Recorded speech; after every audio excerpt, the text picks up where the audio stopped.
Right now, as you're watching this, you're standing on a rock hurtling through space at 67,000 miles per hour. But here's what will keep you watching until the end.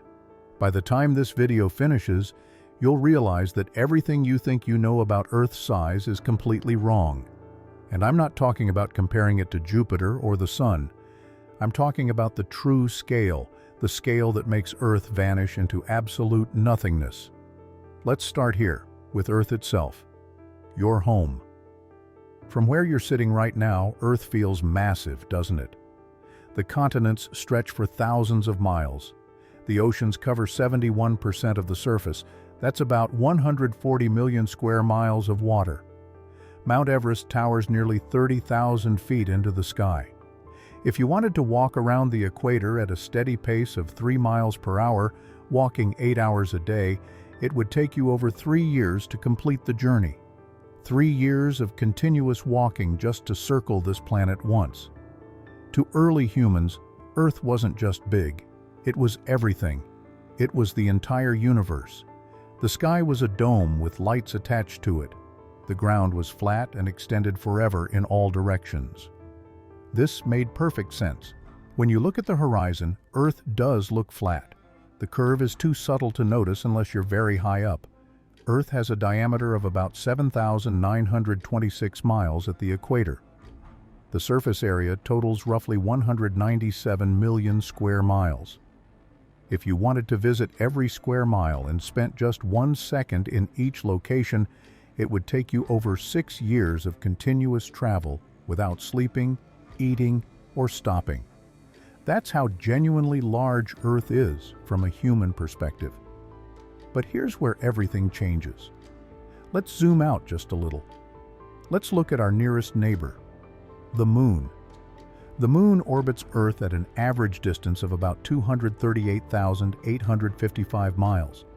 That's roughly the distance you'd travel if you drove around Earth's equator 9.5 times. When Apollo astronauts traveled there in 1969, it took them 3 days to arrive. The Moon itself has a diameter of about 2,159 miles, roughly 27% of Earth's diameter. Now here's what most people don't realize, and this is your first hint that something strange is happening with space. The distance between Earth and the Moon is about 30 times Earth's diameter. Imagine placing 30 Earths in a line between the Moon and us. That's how much space exists in that gap. Most pictures you see of the Earth and Moon together are lies. They show them much closer than they actually are. The reality is that there's a vast ocean of nothing between us, our closest neighbor. And now, let's look at the Sun. The Sun has a diameter of about 864,000 miles. That's 109 times larger than Earth's diameter. But here's where numbers start to lose meaning. The Sun's volume is so immense that you could fit approximately 1.3 million Earths inside it. Read that again. 1.3 million Earths. Every mountain, every ocean, every city, every person who has ever lived, all of human history happened on a planet whose volume represents less than 1/1,000,000th of the Sun's interior. The Sun also sits 93 million miles away from us. Light from the Sun, traveling at 186,000 miles per second, takes 8 minutes and 20 seconds to reach Earth. If the Sun suddenly vanished right now, you wouldn't know for over 8 minutes because the light telling you it's gone would still be traveling toward you. And Earth? In comparison to the Sun, Earth has already become small. But we're just getting started. Stay with me, because what comes next will completely shatter your perception of scale. You think Earth is small compared to the Sun? Wait until you see what else is out there in our solar system. Let's talk about Jupiter, the king of planets. Jupiter has a diameter of about 86,881 miles. That's roughly 11 times wider than Earth. But diameter doesn't tell the whole story. Jupiter's volume is so immense that you could fit 1,321 Earths inside it and still have room left over. Jupiter contains more mass than all the other planets in our solar system combined. If you gathered up Mercury, Venus, Earth, Mars, Saturn, Uranus and Neptune and crushed them together, Jupiter would still be heavier. And yet, here's where it gets wild, Jupiter itself is tiny compared to the Sun. You could fit about 1,000 Jupiters inside the Sun's volume. Saturn follows Jupiter in scale. With a diameter of about 72,367 miles, Saturn could swallow 764 Earth-sized worlds within its bulk. Those magnificent rings extending tens of thousands of miles from the planet's surface? They're only about 30 feet thick in most places. If Saturn were the size of a basketball, its rings would be thinner than a piece of paper. Uranus and Neptune, the ice giants dwelling in the outer darkness, each dwarf Earth as well. Uranus could hold 63 Earths inside it. Neptune could accommodate 57. These distant worlds take decades or centuries to complete a single orbit around the Sun. Neptune requires 165 Earth years just to make one trip around our star. But let's talk about what's between these planets, because this is where space reveals its true nature. Between Mars and Jupiter lies the asteroid belt. You've seen it in movies, spaceships dodging rocks everywhere, explosions, chaos. The reality is completely different. The asteroid belt contains millions of rocky objects, but the total mass of all asteroids combined is less than 4% of the Moon's mass. If you were somehow flying through the asteroid belt, you wouldn't see asteroids everywhere. You'd have to aim carefully to hit one. The distances between them are enormous. Space is mostly empty. Beyond Neptune lies the Kuiper Belt, a region filled with icy bodies stretching for billions of miles. Pluto resides here among thousands of similar frozen worlds. Each one is tiny. Pluto itself is only 1,473 miles across, about 18% of Earth's diameter. But even the Kuiper Belt isn't the edge of our solar system. Far beyond it, almost incomprehensibly distant, lies the Oort cloud. This vast spherical shell of icy objects surrounds our solar system like a cosmic bubble. It begins at about 2,000 times Earth's distance from the Sun and extends outward to nearly 2 light years. That's almost halfway to the nearest star. Objects in the Oort cloud are so far away that the Sun's gravity barely holds onto them. No human eye has ever seen an Oort cloud object directly. We know it exists only because comets occasionally fall inward from this distant realm. Here's a way to visualize the scale. If the Sun were the size of a basketball, Earth would be no larger than a peppercorn positioned 26 feet away. Jupiter would be about the size of a golf ball at 143 feet. Neptune would sit almost 500 feet away. And the Oort cloud? You'd need to place objects over 2 miles away to show its true scale. Our solar system extends for trillions of miles, and Earth occupies only a tiny fraction of that space. And this entire system, this vast collection of planets, moons, asteroids, and comets stretching for trillions of miles, is just a speck compared to what's next. Now, we leave the solar system behind, and this is where distances become so large that our usual measurements stop making sense. The nearest star to our Sun is Proxima Centauri, part of the Alpha Centauri system. It sits about 4.24 light-years away. A light-year is the distance light travels in 1 year. That's about 5.88 trillion miles. So Proxima Centauri is roughly 25 trillion miles away from us. Let me put that in perspective. Remember how the Sun is 93 million miles from Earth? Proxima Centauri is about 268,000 times farther away than the Sun. If the distance from Earth to the Sun were 1 inch, the distance to Proxima Centauri would be about 4 miles. Voyager 1, launched in 1977, is currently the most distant human-made object. It's been traveling for over 47 years at about 38,000 miles per hour.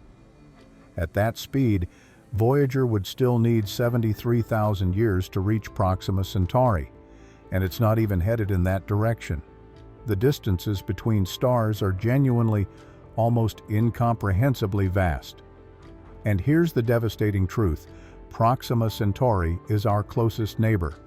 Most stars are much, much farther away.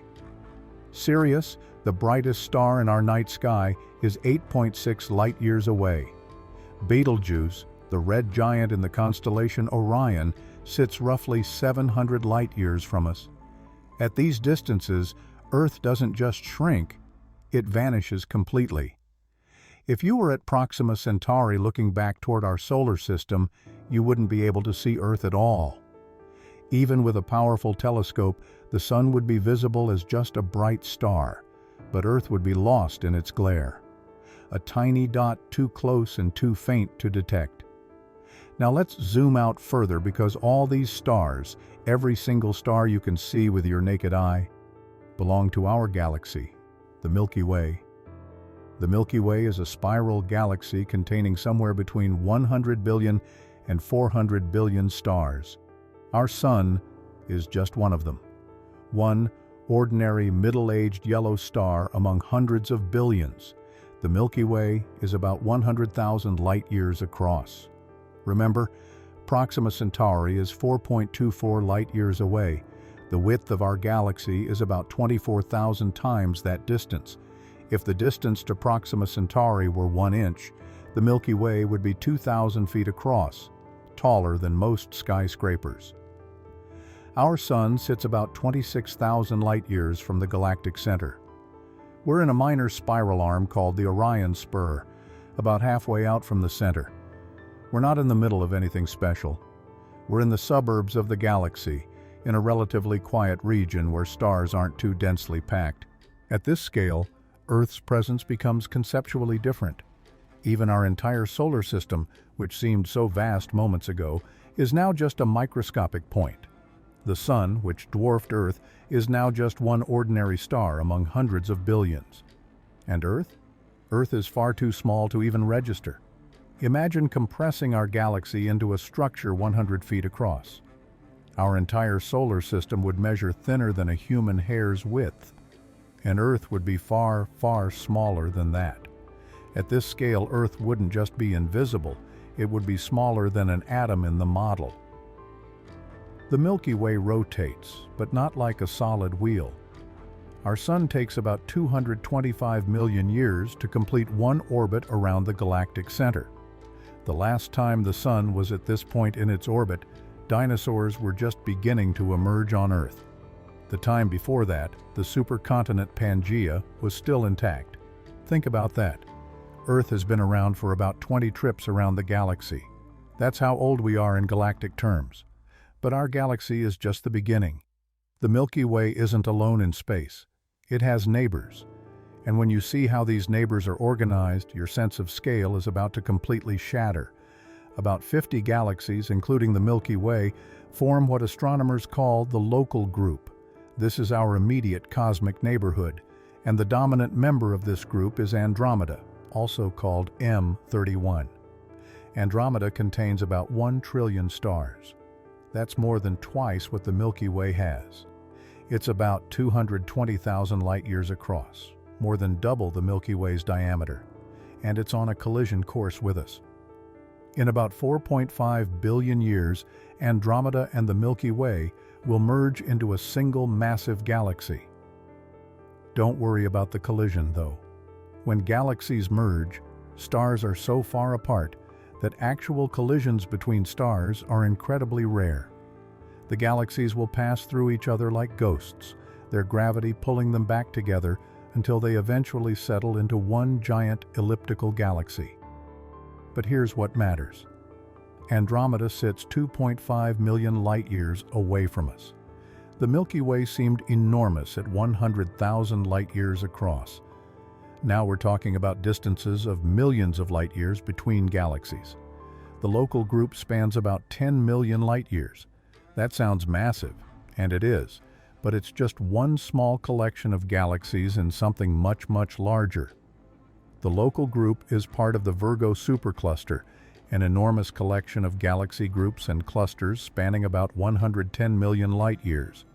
the Virgo supercluster contains at least 100 galaxy clusters and groups with a total of around 100 trillion stars. Let that sink in. 100 trillion stars spread across 110 million light-years. The heart of the Virgo supercluster is the Virgo cluster itself, located about 54 million light-years from us. This cluster contains between 1,200 and 2,000 galaxies. Some of these galaxies are enormous, far larger than the Milky Way.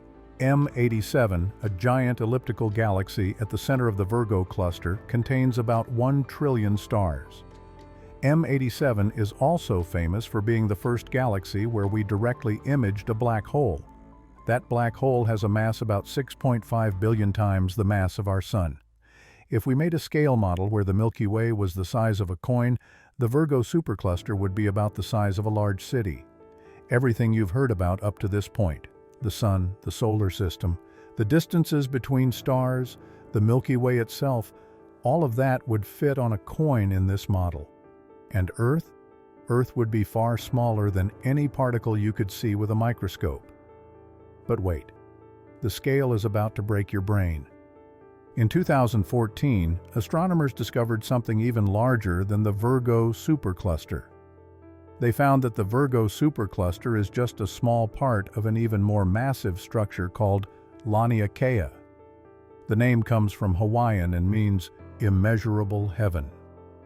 Laniakea is a supercluster of superclusters. It contains about 100,000 galaxies spread across 520 million light-years.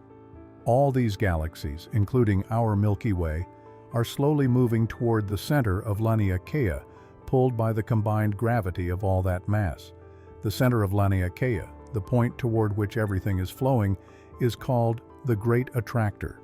This region of space has such an enormous gravitational pull that it's drawing in thousands of galaxies. For decades, astronomers knew something massive was there because they could measure its gravitational effects, but they couldn't see it directly because it sits behind the plane of our own galaxy. When you map out the distribution of galaxies across the universe, a pattern emerges. Galaxies aren't randomly scattered.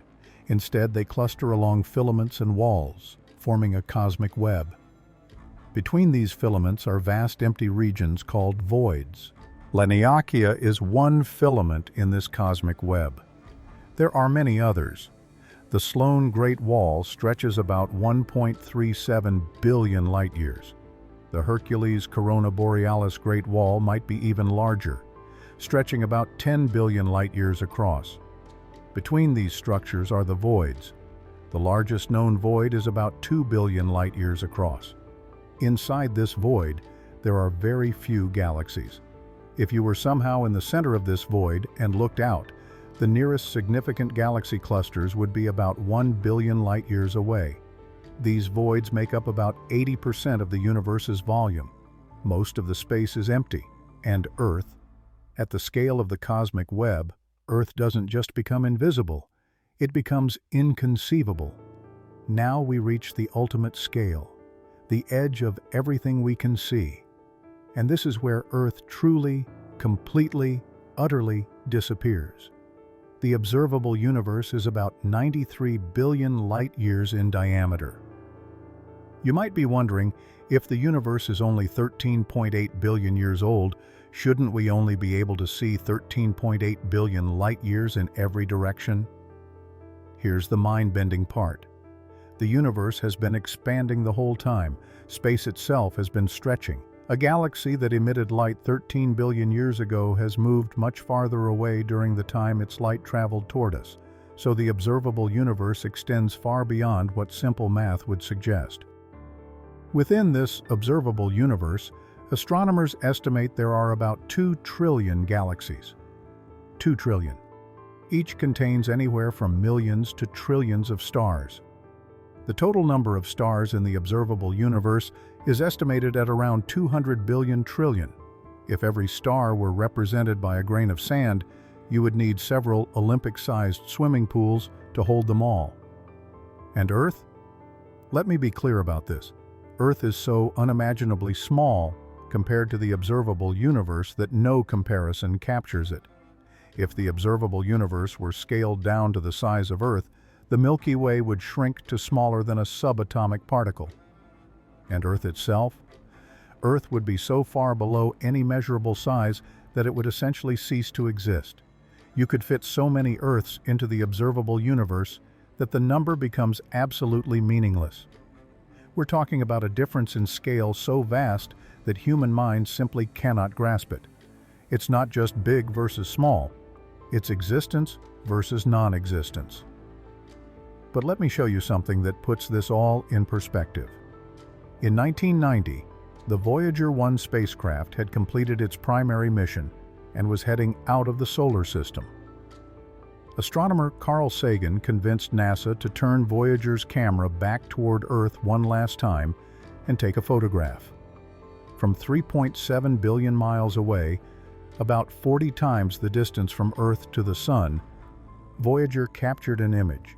Earth appeared as a tiny pale blue dot, less than a pixel in size, suspended in a beam of sunlight. This photo, taken from a distance that's absolutely nothing on cosmic scales, showed Earth as it really is, a tiny speck floating in an enormous void. Carl Sagan reflected on this image with words that still echo today. He noted that every human who ever lived, every king and peasant, every hero and villain, every creator and destroyer of civilization lived out their entire existence on that dot. Every triumph and tragedy, every war and peace, everything that has ever mattered to humanity happened on that barely visible speck. And that photo was taken from just 3.7 billion miles away. From the nearest star, Earth would be completely invisible, lost in the sun's glare. From another galaxy, our entire solar system would be invisible. From the edge of the observable universe, our entire galaxy cluster would be just one faint point among billions. The observable universe might not even be everything that exists. The actual universe could be far larger. It might be thousands of times larger than what we can see. It might even be infinite. If the universe is infinite, then the observable universe, as vast as it is at 93 billion light-years across, is basically nothing. It's 0% of infinity. Some theories suggest our universe might be just one bubble in an infinite multiverse, with countless other universes beyond our ability to ever observe or reach. If that's true, then our entire universe with its 93 billion light-years in diameter and 2 trillion galaxies is just one universe among infinitely many. And Earth becomes so vanishingly insignificant that words fail. But here's what you need to understand before we finish. So Earth is unimaginably small. We've established that beyond any doubt. You might be feeling insignificant right now, tiny, meaningless in the grand scheme of things. But here's the twist that changes everything. Earth might be infinitesimally small, but it has accomplished something that billions upon billions of other worlds apparently have not. It has produced life. Not just life, but conscious, intelligent life capable of understanding its own cosmic insignificance. Think about that paradox for a moment. We're standing on a planet so small it essentially doesn't exist at cosmic scales. Yet from this vanishing point, we've managed to measure and map the entire observable universe. We've figured out how stars work, how galaxies form, how the universe began. We've sent spacecraft beyond our solar system and taken photos of ourselves from billions of miles away. The fact that you're watching this right now, understanding these concepts, contemplating your place in the universe, this is perhaps more remarkable than any of the vast structures we've discussed. Earth might be tiny, but it has produced a biosphere, an interconnected web of life spanning millions of species. It has produced intelligence capable of technology, of art, of science, of asking questions about existence itself. We are quite possibly the universe's only way of knowing itself. Through us, through our observations and our science, unconscious matter has become aware of matter. The universe has produced structures, us, capable of understanding the universe. That's either a common occurrence repeated countless times across the cosmos, or it's extraordinarily special. We don't know which. But until we find evidence of life elsewhere, we must act as though Earth's biosphere is precious beyond measure. If consciousness is rare, then what happens on Earth takes on cosmic significance. Every species that goes extinct isn't just a loss for our planet. It might be a loss for the entire universe. Every potential future where humans fail to survive isn't just a tragedy for our species. It might mean the permanent silencing of the universe's ability to comprehend itself in this corner of space. This perspective should change how we see our conflicts and divisions. We're not fighting over a vast territory. We're fighting over different parts of a dust speck. We're not competing for the resources of a large world. We're competing for the resources of something almost too small to measure against cosmic scales. The universe will remain largely hospitable to life for trillions of years. Stars will keep burning. Planets will keep orbiting. If humanity survives the next few centuries, if we learn to live sustainably on our small planet or spread to others, we could potentially outlive not just Earth but our Sun. We could witness the gradual evolution of our galaxy. We could spread through the Milky Way to Andromeda, perhaps even beyond. Our descendants might develop technologies we cannot imagine. They might seed the galaxy with life, taking Earth's biosphere and replicating it on thousands or millions of other worlds. They might become something we can barely conceive of, spreading through the cosmos, ensuring that consciousness and intelligence persist for billions of years. Or we might fail. We might destroy ourselves through war, environmental collapse, or technologies we develop faster than the wisdom to use them properly. Earth might return to simpler life, or even to a lifeless state. And the universe would continue on, vast and uncaring. The choice, to the extent we have one, is ours. So yes, Earth is small, smaller than most people can comprehend.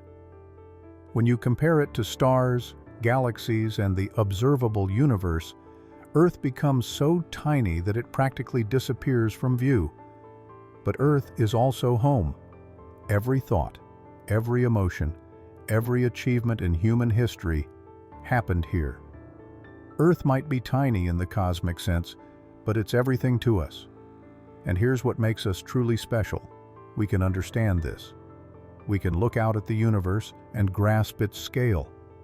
Out of all the planets in all the galaxies, Earth is the one that produced beings capable of comprehending the cosmos. Size doesn't determine value. What matters is what's here. And what's here on this tiny planet is something remarkable. Life, consciousness, wonder, the ability to question and seek understanding.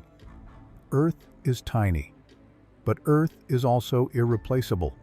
It's the only home we've ever known. And in a universe that's vast and mostly empty, a small world full of life is something to treasure.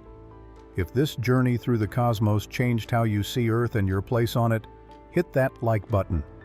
Subscribe to see more explorations of space and our cosmic perspective. And share this video with someone who needs a reminder of how precious our tiny planet really is. The next time you look up at the night sky, remember what you've learned here. Those stars are part of the Milky Way.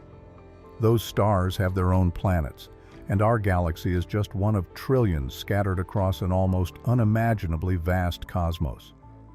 Earth is tiny in all that vastness, but Earth is also home, and that matters more than size ever could.